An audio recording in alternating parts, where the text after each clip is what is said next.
উপবিষ্ট এই কংগ্রেসের কর্মীগণ, আপনাদের প্রত্যেককে কৃতজ্ঞতা জানাচ্ছি। আমার পূর্ববর্তী বক্তা যদুদা বলছিলেন, সেই রেস ধরে আমি বলতে চাই, আই তৃণমূল দেখে যা কংগ্রেস কর্মীদের ক্ষমতা, আই তৃণমূল দেখে যা কংগ্রেস কর্মীদের ক্ষমতা। কারণ জায়গা ছোট হয়ে গেছে।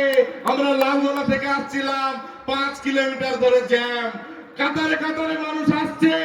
আজকে কাতারে কাতারে আজকের এই অধীর চৌধুরী সবাই যোগদান করতে সাধারণ মানুষ আসছে, আমরা দেখলাম। এখনো তো অধীর চৌধুরী মঞ্চে এসে উপস্থিত হয়নি। মঞ্চে আসার সঙ্গে সঙ্গে দেখবেন এখানে কিভাবে উপচে পড়া ভিড় আরো জনস্রোতে পরিণত হয়। বক্তব্য দীর্ঘায়িত করব না, অনেক বক্তা এখানে উপস্থিত আছেন। আজকের দিনে দাঁড়িয়ে দেখছেন বর্তমানে যুব সম্প্রদায়েরা হাহাকার কিভাবে হতাশাগ্রস্ত অবস্থায়, চাকরি নেই, শিক্ষা নেই, যুব সম্প্রদায়ের কোনো কর্মসংস্থানের ব্যবস্থা নেই।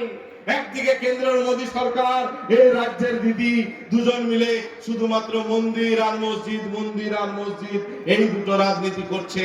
তাই আমাদের এলাকার প্রত্যেকটা যুবক তাদেরকে বলছি, সময় এসেছে আমাদেরকে নিজের অধিকার বুঝে নেওয়ার।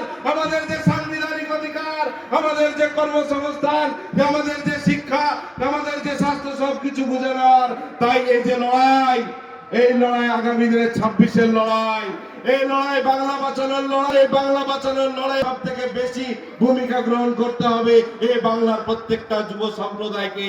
তাই আমি পরিশেষে একটাই কথা বলবো, सरफरोश की तमन्ना अब हमारे दिल में है, देखता है जोर कितना बाजुए कातिल में। সবাই মিলে লড়াই করুন, জাতীয় কংগ্রেস লড়াই করুন। জাতীয় কংগ্রেস জিন্দাবাদ, যুব কংগ্রেস জিন্দাবাদ, অধীর চৌধুরী জিন্দাবাদ, রাহুল গান্ধী জিন্দাবাদ।